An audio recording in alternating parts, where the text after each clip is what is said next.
Hello students, welcome to पढ़ो engineering. तो आज इस वीडियो में हम सॉफ्टवेयर इंजीनियरिंग का समर 2023 का क्वेश्चन पेपर सॉल्व करेंगे।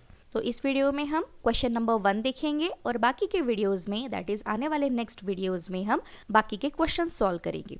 सो अगर आपको ये वीडियो हेल्पफुल लगती है तो सब्सक्राइब कीजिए ताकि आगे आने वाले वीडियोज़ की नोटिफिकेशन आपको मिल सके। ओके, और don't forget to hit like and share buttons. Okay, so without wasting any time start करते हैं। सो क्वेश्चन नंबर 1 देखिए, attempt any 5 of the following. ये क्वेश्चन नंबर 1 है जो कि 10 मार्क्स का होता है। सो आपको 5 क्वेश्चन सॉल्व करने होते हैं जो कि 2 मार्क्स के लिए होते हैं। So first question is draw layered approach of software engineering. तो काफ़ी ज़्यादा ईजी और इम्पॉर्टेंट क्वेश्चन है, हर बार के एग्जाम में आता है ये क्वेश्चन। ओके, सो हमें क्या करना है, लेयर्ड अप्रोच क्या होता है ये ड्रॉ करना है और बताना है।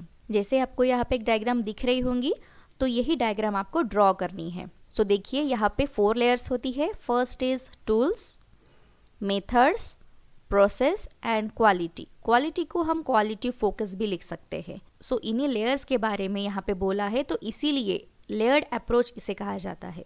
सो लेयर्ड अप्रोच एक फंडामेंटल सिस्टम डिज़ाइन प्रिंसिपल होता है जो कि लेयर्स पे वर्क करता है। जैसे कि मैंने आपको बताया था, ये 4 लेयर्स है, तो इन्हीं लेयर्स पे लेयर्ड अप्रोच वर्क करता है। तो वो कैसे? वो ऐसे कि ये जो सॉफ्टवेयर सिस्टम जो होती है वो डिवाइड करता है मल्टीपल लेयर्स में, और हर एक लेयर का एक पर्टिकुलर टास्क होता है, रिस्पॉन्सिबिलिटी होती है, और वही रिस्पॉन्सिबिलिटी, वही task each and every layer perform करती है। सो ये 4 लेयर्स कौन सी है ये हम यहाँ पे देखते हैं। सो फर्स्ट इज क्वालिटी, आप क्वालिटी फोकस भी कह सकते हैं। सो देखिए ये क्या करती है, it ensures the processes and product meet required standard. तो क्वालिटी नाम से ही हमें पता चलता है कि ये जो प्रोडक्ट है या फिर प्रोसेसेस है उनकी क्वालिटी मेंटेन करने में हेल्प करती है। देखिए, quality ensures that each layer functions correctly and efficiently, contributing to overall performance and stability of the software. Yes, जैसे कि क्वालिटी हम किस में मेजर करते हैं, करेक्टनेस है या नहीं है, एफिशिएंटली वर्क हो रहा है या नहीं, इजीली अंडरस्टैंडेबल है या नहीं, परफॉर्मेंस कैसा है, स्टेबिलिटी कैसी है। सो ये सब पॉइंट्स है, फैक्टर्स है, ये क्वालिटी लेयर की मेंटेन करती है। तो क्वालिटी मेंटेन करने के लिए टेस्टिंग की जाती है at each layer.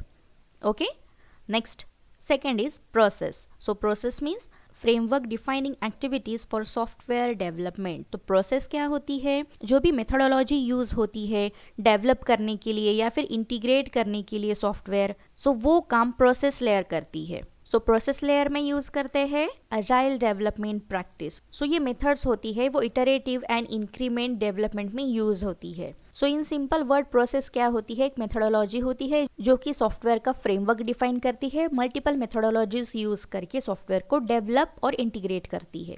Third layer is method. So method layer क्या होती है, देखिए, technical procedure like designing, coding, testing. तो बहुत ही सिंपल है method layer. So methods pertains to the specific techniques and practices used in developing each layers. This include programming paradigm like object-oriented programming, design patterns like MVC and coding standard. तो methods में यहाँ पे आती है coding, designing and testing. So आप easily याद रख सकते हो। So methods में different types of techniques use करते हैं, different types of practices use करते हैं जो कि layer या फिर सॉफ्टवेयर को डेवलप करने में हेल्पफुल होता है। ओके, सो इसमें बहुत सारे पैराडिगम्स आते हैं, बहुत सारे टेक्निकल प्रोसीजर्स आते हैं, जैसे कि programming paradigm like object oriented programming आती है, फिर एमवीसी आर्किटेक्चर आता है and multiple types of codings भी आते हैं। ओके, सो ये होती है method layer. And the last is tools. So automated tools supporting methods and processes. Tools are software and application used to develop, test and maintain the layers. These include integrated development environment, that is IDEs like Visual Studio or Eclipse, version control system like Git and testing tool like JUnit और Selenium. Tools in the sense हम बोल सकते हैं कोई software होते हैं या फिर कोई एप्लीकेशन होता है जो कि मेथड लेयर को और प्रोसेस लेयर को हेल्प करती है टू बिल्ड देयर सॉफ्टवेयर या फिर एप्लीकेशंस। सो इसमें IDE यूज़ होता है, that is integrated development environment. So इसमें हम विजुअल स्टूडियो भी यूज़ करते हैं, इक्लिप्स यूज़ करते हैं। तो ये सब हम क्यों करते हैं? तो ये वन टाइप ऑफ टूल होता है जिसमें हम कोडिंग करते हैं, और ये जो कोडिंग होती है वो आती है टूल्स में, और वो टूल्स फिर मेथड लेयर, प्रोसेस लेयर को हेल्प करती है to find out their particular requirement. So this is nothing but a tools. So I hope आपको ये फर्स्ट क्वेश्चन का आंसर समझ में आ गया होगा। सो ये डायग्राम बहुत ज़्यादा इंपॉर्टेंट है। Next question, define software engineering. तो ये क्वेश्चन काफ़ी ज़्यादा इंपॉर्टेंट है और हमेशा पूछा जाता है और बहुत ही ईजी है। तो हम सॉफ्टवेयर इंजीनियरिंग ये सब्जेक्ट सीख रहे हैं, है ना। तो ईच एंड एवरी स्टूडेंट को ये पता होना चाहिए कि सॉफ्टवेयर इंजीनियरिंग क्या होता है ना। तो बहुत ही इजी है, ये डेफिनेशन याद रख सकते हो। So the application of systematic discipline and quantifiable approach to the development, operation and maintenance of software. So software engineering एक सिस्टमैटिक डिसिप्लिन एप्लीकेशन होता है जो कि सॉफ्टवेयर को डेवलप करने में, सॉफ्टवेयर को ऑपरेट करने में या फिर सॉफ्टवेयर का मेंटेनेंस करने के लिए यूज़ होता है। या फिर हम ऐसे बोल सकते हैं कि सॉफ्टवेयर इंजीनियरिंग एक टेक्निक होती है to create and develop software for many purpose. So software engineering का पर्पस होता है सॉफ्टवेयर सॉल्यूशन को क्रिएट करना in reliable, efficient and scalable way में। Next question is list any 4 characteristic of good SRS। So SRS का long form क्या होता है? It's a software requirement specification. तो यहाँ पे आपको SRS के बारे में नहीं पूछा है, उसके कैरेक्टरिस्टिक आपको लिखने हैं, वो भी 4। तो मैंने यहाँ पे बहुत सारे कैरेक्टरिस्टिक लिखे हैं, आप इनमें से कोई भी 4 शॉर्टलिस्ट कर सकते हो। यस, सो फर्स्ट है करेक्टनेस। सो SRS कैसा होना चाहिए? करेक्ट होना चाहिए। फॉल्स SRS अगर होगा तो आगे हमें डेवलपमेंट में, टेस्टिंग में प्रॉब्लम होता है। Okay, next is completeness. Obviously incomplete SRS होगा तो वर्क तो होगा ही नहीं, है ना। उसमें फंक्शनैलिटीज और कंस्ट्रेंट जो है वो कवर होने चाहिए पूरे के पूरे SRS में। Next, consistency, no conflicting requirement. कोई भी कन्फ्लिक्ट, कोई भी डाउट यहाँ पे नहीं चाहिए होगा हमारे SRS में। Next is modifiability, easy to update as needed. Let's take an example. यहाँ पे मॉड्यूल 1 है, मॉड्यूल 2 है एंड मॉड्यूल 3 है। ओके, अगर मॉड्यूल 1 कंप्लीट हो चुका है, मॉड्यूल 2 भी कंप्लीट हो चुका है, बट मुझे मॉड्यूल 1 में यहाँ पे कुछ अपडेट करना है, सो मैं यहाँ पे मॉडिफाई कर सकती हूँ। तो ये कैरेक्टरिस्टिक होता है SRS का। Next, verifiable. सो SRS कब वेरीफाई होता है? जब उसके सारे स्टेटेड रिक्वायरमेंट जो होती है वो वेरीफाइड होते हैं तब। Next, unambiguous, there shouldn't be any confusion regarding interpretation of the requirements. Requirement के बारे में कोई भी कन्फ्यूजन वहाँ पे नहीं होगा। Okay, then traceable. So if the origin of each of its requirement is clear and if it makes it easy to reference each requirement in the future development। अगर हम स्टार्टिंग से ही ईच एंड एवरी रिक्वायरमेंट को trace करते हैं, उसका जो origin है वो हम क्लियर रखते हैं, तो हमें फ्यूचर में प्रॉब्लम नहीं होती है। Next question, in list 4 types of risk. So risk के बारे में आपको यहाँ पे बताना है, उसके टाइप्स बताने हैं। सो टाइप्स तो बहुत सारे होते हैं बट हमें यहाँ पे ओनली 4 टाइप्स बताने हैं, ठीक है। So first, technical risk. तो टेक्निकल नाम से ही पता चलता है कि किसके बारे में होगा, ये टेक्नोलॉजी के बारे में होगा, है ना। जो भी टेक्नोलॉजी होंगी, tools, platform. Technical risk are functional risk और परफॉर्मेंस रिस्क। इसे हम फंक्शनल रिस्क और परफॉर्मेंस रिस्क भी कहते हैं। सो ये mainly associated with functionality of product और performance of the software product. So technical risk associate होता है सॉफ्टवेयर के परफॉर्मेंस पे। यस, उसकी फंक्शनैलिटी, जो भी प्लेटफॉर्म्स है, टूल्स है, उनकी फंक्शनैलिटी के बारे में यहाँ पे टेक्निकल रिस्क में बात होती है। ओके, नेक्स्ट है ऑपरेशनल रिस्क। सो जो भी ऑपरेशन रिलेटेड रिस्क होंगे वो आएंगे अंडर ऑपरेशन रिस्क में। So problems during deployment and operations. Yes, so देखिए, this risk happen in day to day operational activities during project development due to improper process implementation और some external operational risk.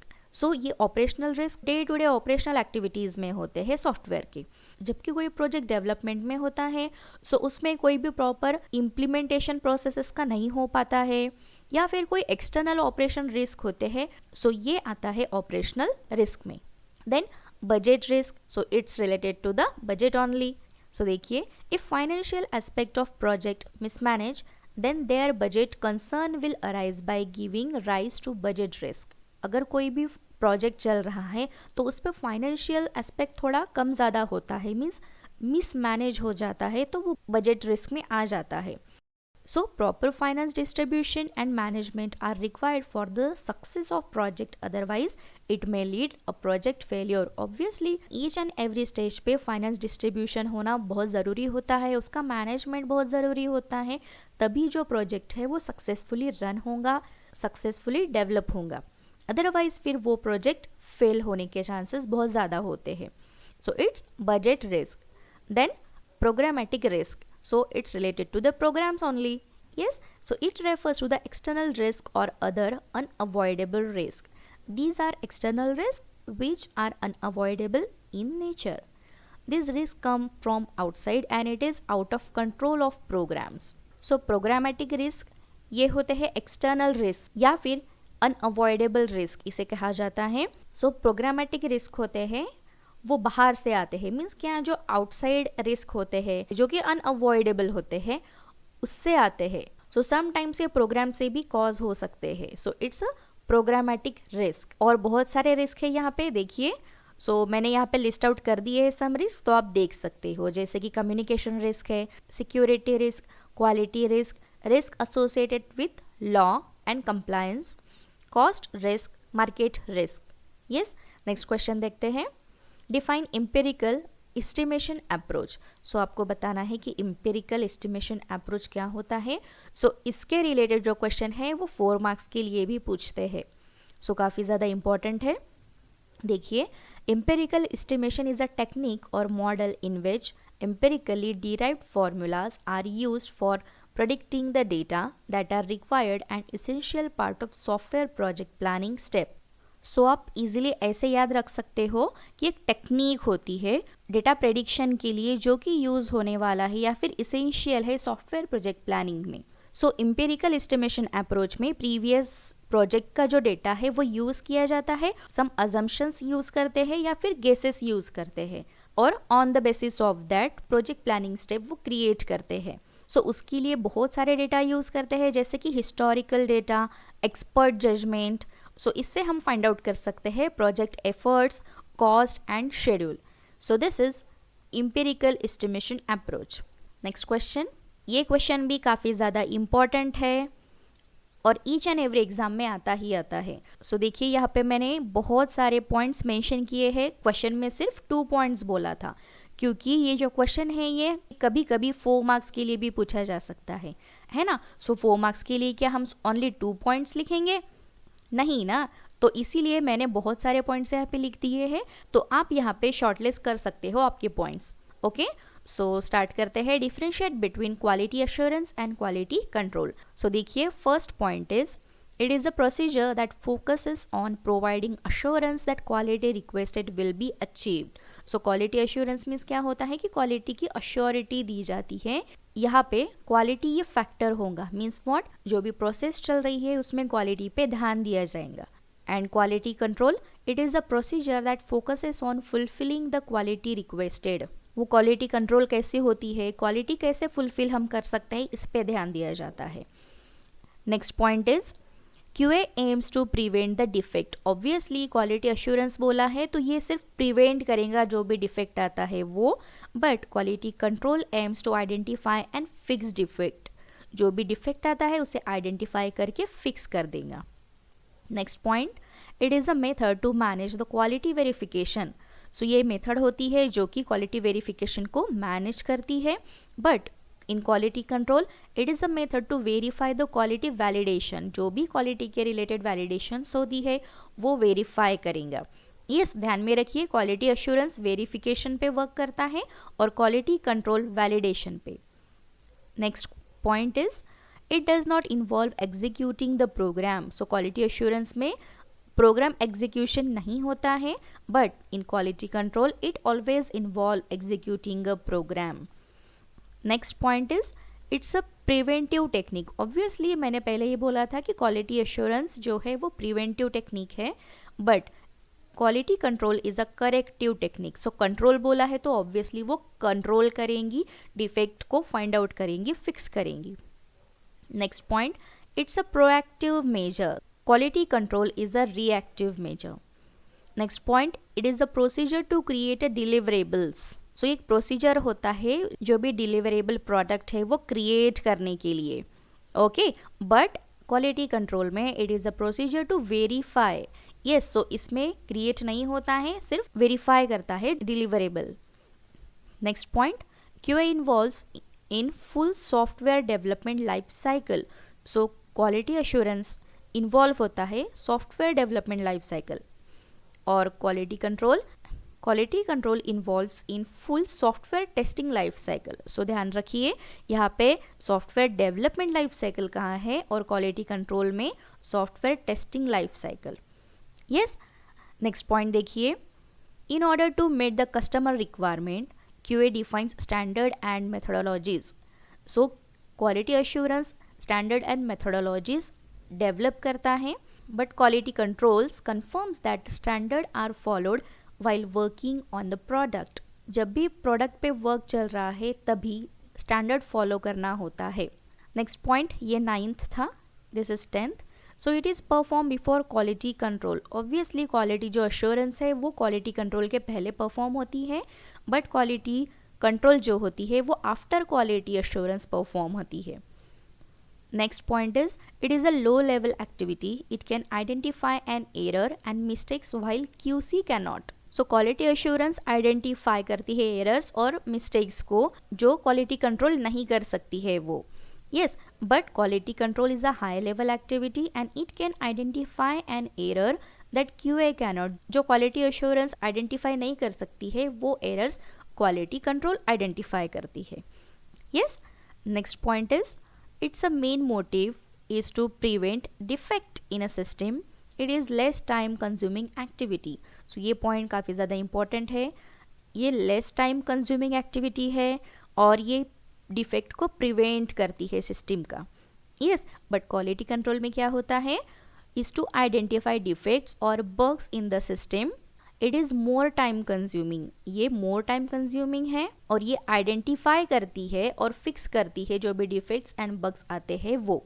Yes, next point is, QA ensure that everything is executed in the right way and this is why it falls under verification activity. Yes, तो हमने already ये point देखा था, यहाँ पे था ये पॉइंट था, देखिए वेरिफिकेशन का। तो वेरिफिकेशन क्यों करते हैं यहाँ पे बताया है, क्योंकि QA इंश्योर करती है जो भी यहाँ पे एग्जीक्यूशन चल रहा है वो राइट वे में हो, इसीलिए वेरिफिकेशन एक्टिविटी है ये। But quality control ensure that whatever we have done is as per the requirement and that is why it falls under validation activity. So QC ensure करती है कि जो भी उन्होंने किया है वो रिक्वायरमेंट के अनुसार किया है, इसलिए वो वैलिडेशन एक्टिविटी होती है। Yes, next point is, it requires the involvement of a whole team. Yes, यहाँ पे होल टीम रिक्वायर होती है, बट क्वालिटी कंट्रोल में it requires the involvement of a testing team only. ये पॉइंट भी important है। And the last point, that is 15th point, the statistical technique applied on QA is known as SPC or statistical process control. So quality assurance में statistical technique use होती है, उसे कहते हैं statistical process control, that is SPC. But quality control में a statistical technique applied to QC is known as SQC. So इसमें statistical technique use होती है, applied होती है, तो उसे कहा जाता है SQC, that is statistical quality control. I hope आपको ये डिफरेंस समझ में आ गया होगा। तो काफ़ी ज़्यादा इंपॉर्टेंट है, अगर 2 मार्क्स के लिए आता है तो इसमें से आपको 2 पॉइंट्स लिखने हैं। यस, बट अगर 4 मार्क्स के लिए आता है तो कम से कम 6 पॉइंट्स आपको लिखने ही हैं। सो यहाँ पे मैंने बहुत सारे पॉइंट्स आपको मेंशन कर दिए हैं। Okay, next question is, define software quality assurance plan. तो आपको यहाँ पे सॉफ्टवेयर क्वालिटी नहीं पूछी है, आपको पूछा है SQAP, that is software quality assurance plan. तो ये प्लान क्या होता है ये आपसे सिर्फ पूछा है। ओके, सो मैंने यहाँ पे काफ़ी ज़्यादा इंफॉर्मेशन दे दी है, तो आपको जो सुटेबल लगता है वो आप लिख सकते हो। यस, तो देखिए, SQAP is a documented plan that outlines the procedure, policies and standard for ensuring the quality of a software product throughout the software development life cycle. As a name indicate ये plan है. Plan means ये documented plan होता है जो कि software की quality को ensure करता है in software development life cycle. The primary purpose of SQAP is to ensure that software product meets the required quality, reliability and performance standard. So SQAP का purpose क्या होता है कि जो सॉफ्टवेयर प्रोडक्ट है उनकी क्वालिटी, रिलायबिलिटी एंड परफॉर्मेंस को meet कर सके. It is a document that describes the methods, procedures, standards and tools that we will use to monitor and control the quality of the software throughout the development life cycle. वही कहा है कि एक documented होता है, उसमें plan करते हैं जो कि क्वालिटी है सॉफ्टवेयर प्रोडक्ट की वो सॉफ्टवेयर डेवलपमेंट लाइफ साइकिल में मेंटेन रहे, इंश्योर करे कि जो भी प्रोसीजर्स है, पॉलिसीज़ है, स्टैंडर्ड्स है, टूल्स है, ये सब फैक्टर कंसीडर होता है. तो basically software quality assurance plan ये रिलेटेड है क्वालिटी पे. सो ये एक डॉक्यूमेंटेड प्लान होता है. So it's all about question number 1. Yes, so I hope आपको क्वेश्चन नंबर 1 के ऑल 7 क्वेश्चन के आंसर समझ में आ गए होंगे. Okay, so if you have any query feel free to ask me or stay tuned for next video जो कि होगा क्वेश्चन नंबर 2. यस, अगर क्वेश्चन के आंसर समझ में आ गए हैं तो एक लाइक तो बनता है. यस, और कमेंट कीजिए अगर आपको कोई क्वेरीज होंगी तो एंड सब्सक्राइब द चैनल.